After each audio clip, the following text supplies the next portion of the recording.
Beastman, come here immediately. Yes, Skeletor.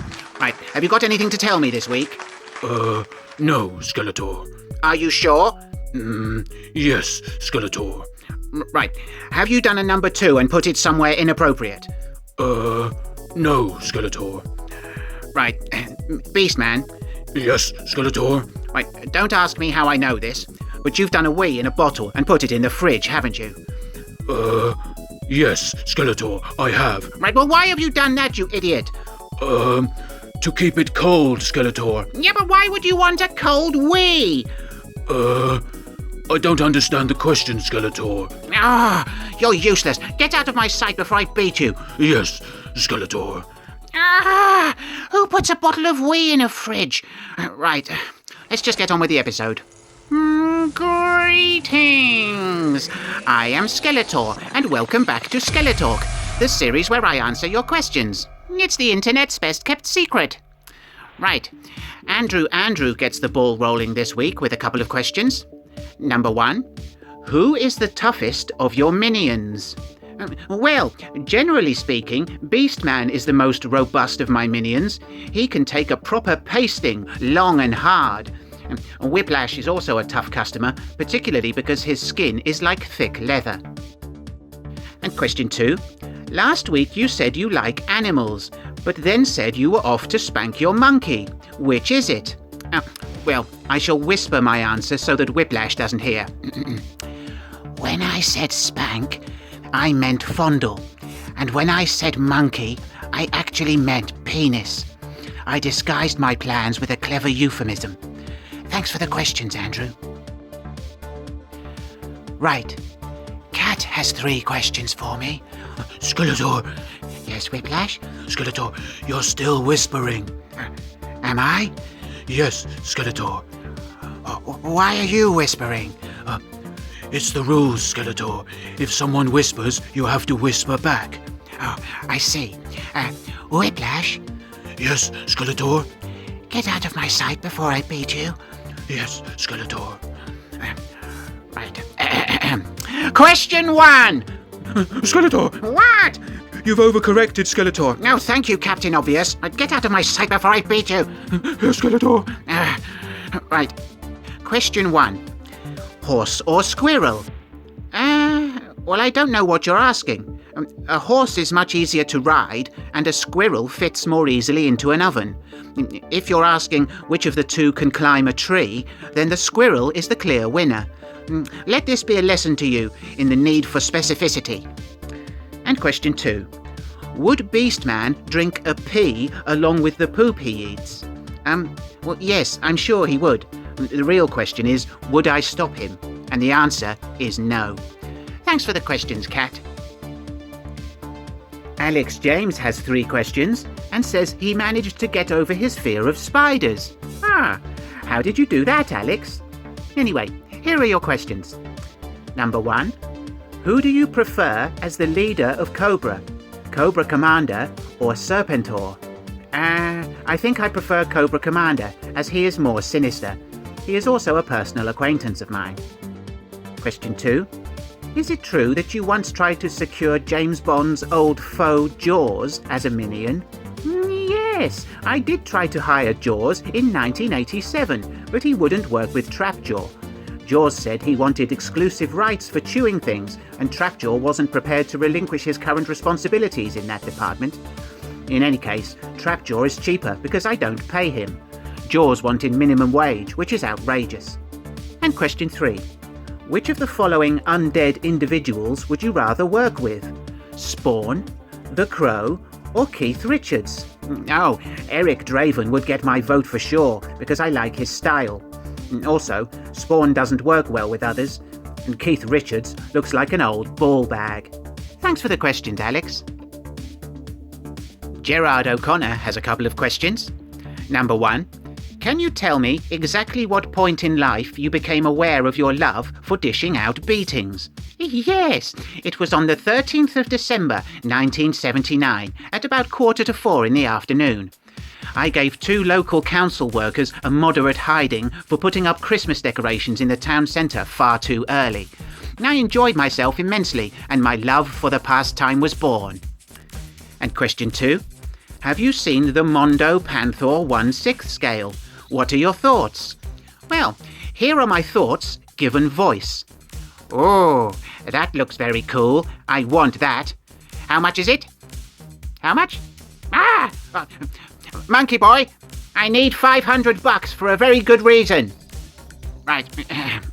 Thanks for the questions, Gerard. Action Pop Dad writes, since you think you can beat Tyson Fury in a ring, do you think you could beat Torvill and Dean on a skate rink? I believe they would bolero so hard your rectum would collapse. Well, my ice skating skills are pretty good, but I'm not sure I could compete with the king and queen of the ice. However, if my rectum were to collapse, I can't think of a better place for it to happen than in the middle of an ice rink. Or maybe a busy swimming pool. Thanks for the question, APD. Sparky Boy has a question for me, and he asks, is there some kind of scaling difference between Earth and your home world? No. What makes you say that? The sofa on which I am standing is 25 feet tall. I am normal sized. That's not true, Skeletor. We're only 5.5 inches tall. Whiplash, why do you always ruin everything? I hope nobody heard that. Get out of my sight before I beat you. Skeletor.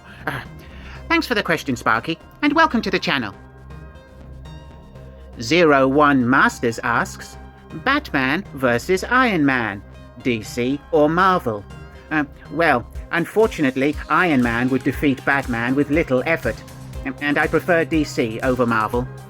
Thanks for the question, Masters. Reading Movies asks, what is the most useless invention of all time? Well, there have been some dreadful ideas that have seen the light of day, including edible underwear, the walking sleeping bag, and the waterproof sponge. However, my vote for the most useless invention would be the shoe umbrella. These are, quite bizarrely, actual things that exist. Their purpose is to make the wearer look like a twit. The runoff from the back of the umbrella guarantees soaking wet ankles, and most designs present significant trip hazard. Anyone wearing these should be shot as a matter of principle. Thanks for the question, Reading Movies. Stephen Gray has 3 questions for me. X, do you like Campbell's condensed soup, or do you prefer a non-condensed variety?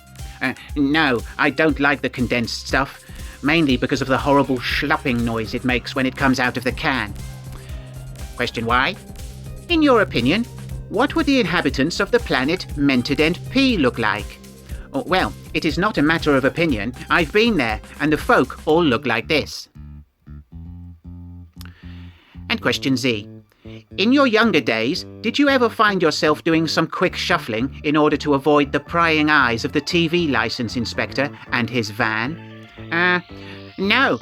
On Eternia, we don't have such a thing as TV licenses. And here in the UK, Monkeyboy and I laugh in the face of the TV license inspectors. Monkeyboy hasn't watched TV for over 25 years. Thanks for the question, Stephen. Soda Cauldron has some questions. Number 1, what is your favourite fish dish? Breaded scampi. Skeletor! What, Whiplash? Scampi isn't a fish, it's the tail of a crustacean. Whiplash? Yes, Skeletor? Penis! See how you like it. Right, get out of my face before I beat you. Right. Soda also asks, at what percentage do Eternians pay income tax? And would you rent out Snake Mountain to holidaymakers? Well, Eternian income tax is a very reasonable 5%, and anyone brave enough to sleep in Snake Mountain may do so for free. Towels are provided, and breakfast is served from 9 to 11 a.m. Thanks for your question, Soda. The original YouTuber The Monkey writes, who in the Marvel or DC universe would Evil Lyn take on in a Mortal Kombat-style fight to battle for Earth? And if Evil Lyn won and let you rule Earth with her, what would you rename Earth? And what colour apron would you wear while co-running Earth? Well, I think Evil Lyn would take on Crypto, as she doesn't really like dogs. And please don't write to complain, I have no issue with doggies. I think we would choose not to rename Earth, as this would mean a lot of galactic paperwork, and I don't have the time or the inclination to do that. And as for the colour of apron I would choose, I resent the question. I have never worn and would never wear an apron. Thanks for the questions, the monkey. Right.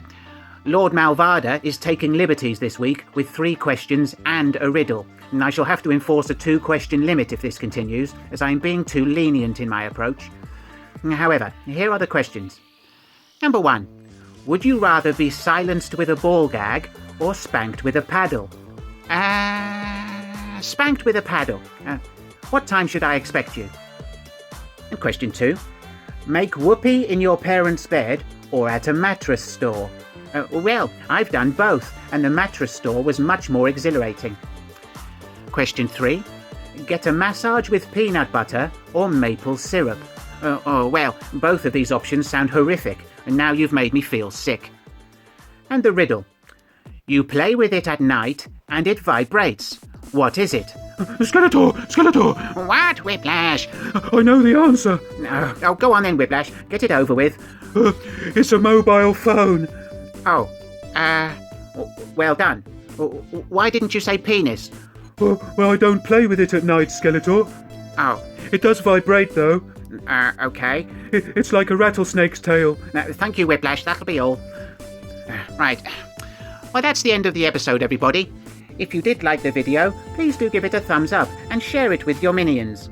Do subscribe to the channel if you haven't already done so, and do leave a comment or a question for me for next week. Right, I'm off to prepare for my spanking. Thanks for watching, and I'll see you next time. Bye!